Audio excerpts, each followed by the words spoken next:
खुलुमबाय गिबियाव नोंथांमोनखौ बयखौबो बड'जब निउसआव बरायग्रोनाय जाबाय आरो बे मोनसे गोदान भिडिअ नोंथांमोनखौ बयखौबो बरायफिनबावबाय लोगोफोर जोंहा आसाम पुलिसनि SIUBनि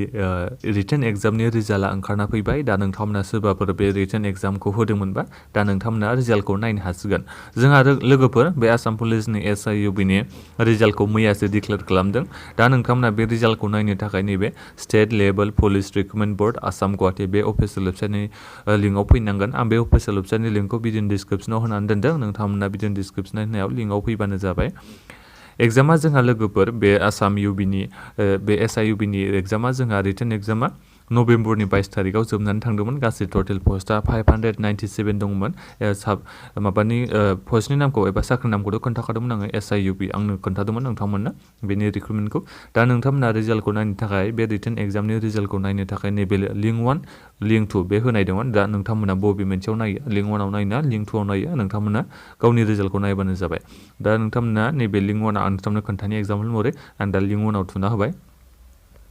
लिंक 1आव थुना होनाय लोगोफोर जोंहा बे रिजाल्टनि वेबसाइटआव मोनहैगोन आरो नैबे लिरना दंखायो written exam for recruitment of SI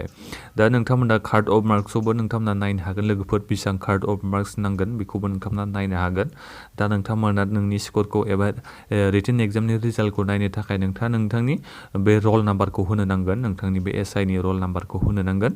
ओमफ्राय डेट अफ बार्थ नोंनि जोनोम बार्थडेआ माला बेखौ नोंथाङा होबानो जाबाय बेनिफ्राय नैबे डाउनल'डआव थुनानै रिजाल्टखौ नोंथांमोना डाउनल'ड खालामनानै नायनो हागोन पास जादोंना पास जायाखै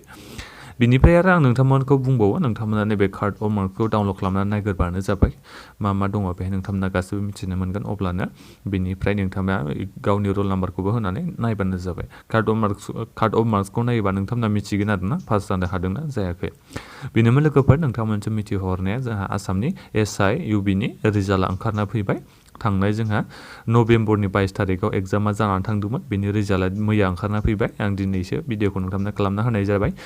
बेनोमोन नोंथांमोनजों मिथिहरनाया भिडिअखौ शेयार खालामना हो आरो लाइक खालामबानो जाबाय भिडिअखौ अननानै लोगोफोरनो शेयार खालामथार जाहाथे बिथांमोनाबो बे रिजाल्टखौ नायनो हायो गोख्रैनो ओमफ्राय नोंथांमोना दासिमबो चेनेलखौ साबस्क्राइब खालामाखैबा अननानै चेनेलखौ साबस्क्राइब खालामना ला जाहाथे नोंथांमोना साख्रिनि आपडेटफोरखौ मोनबाय थानो हायो गोजोन्थों लोगोफोर